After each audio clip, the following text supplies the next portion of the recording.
오늘은 에베소 2장 14절에 16절의 말씀으로 십자가로 함께하신 두 번째라는 제목으로 하나님의 말씀을 나누고자 합니다. 본 말씀은 그는 우리의 화평이신지라 둘로 하나를 만드사 원수된 것 곧 중간에 막힌 담을 자기 육체로 오시고 법정문으로 된 계명의 율법을 폐하셨으니 이는 이 둘로 자기 안에서 한 세 사람을 지어 화평하게 하시고 또 십자가로 이 둘을 한 몸으로 하나님과 화목하게 하려 하심이라.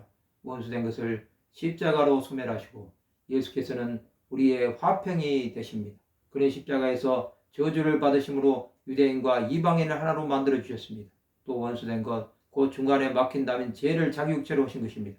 예수께서는 십자가에서 이 화목제물이 되신 것입니다. 그는 하나님 앞에 짐승의 피로 더 제사 드리지 않게 하심으로 하나님과의 관계를 회복시켜 주신 것입니다. 그는 이것으로 법제물로 된 계명의 율법을 폐하신 것입니다. 율법은 하나님께 나가는 것을 막았습니다. 그러나 예수께서 죽으심으로 율법이 폐하여지고 완전해진 것입니다. 이제 유대인과 이방인은 예수 안에서 한 세 사람을 지어 화평하게 하신 것입니다. 십자가는 유대인과 이방인을 한 몸으로 하나님과 화목하게 한 것입니다. 그는 원수된 것을 십자가로 소멸하신 것입니다. 우리는 그리스도 밖에 있었고 이스라엘 나라 밖의 사람들이었습니다. 또 약속의 언약들에 대하여는 외인이요 세상에서 소망이 없고 하나님도 없는 자였습니다. 그럼 우리가 그리스도와 화목하게 된 것입니다.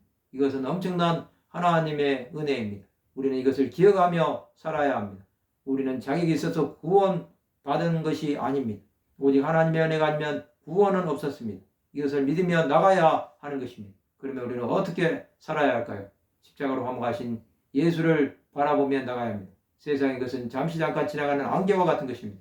이것의 마음을 빼앗기지 말아야 합니다. 예수께서 화목제물이 되심은 우리를 하나님 나라로 인도하시기 위한 하나님의 사랑이었습니다. 우리는 그것을 알고 주 예수를 더욱 사랑해야 합니다. 예수께서 화평이 되십시오. 우리는 하나님의 은혜의 보좌 앞에 담대히 나갈 수 있습니다. 구원은 하나님의 절대적인 주권입니다. 이것을 우리가 알기에 이방인임에도 구원해 주심에 감사해야 합니다. 우리는 산제물이 될 수 있는 자였습니다. 그러나 하나님의 은혜는 제물이 아니라 예수를 대신해서 십자가에 죽게 하심으로 대속해 주신 것입니다. 그것을 알고 우리는 예수 안에 거해야 하는 것입니다. 십자가의 사랑이 우리를 살리셨습니다. 또 십자가의 사랑이 우리를 죄에서 자유하게 하신 것입니다. 이것을 우리는 끝까지 믿어야 합니다. 예수만이 우리의 생명이며 구원이라는 사실은 변하지 않습니다. 이 약속을 믿으며 나갈 때 하나님의 함께 하심이 있을 것입니다. 우리는 그런 자가 되어야 합니다. 말씀을 마치고자 합니다. 십자가로 화목하게 하심을 믿음으로 승리하는 하나님의 백성들이 되시기를 주님의 이름으로 축원합니다.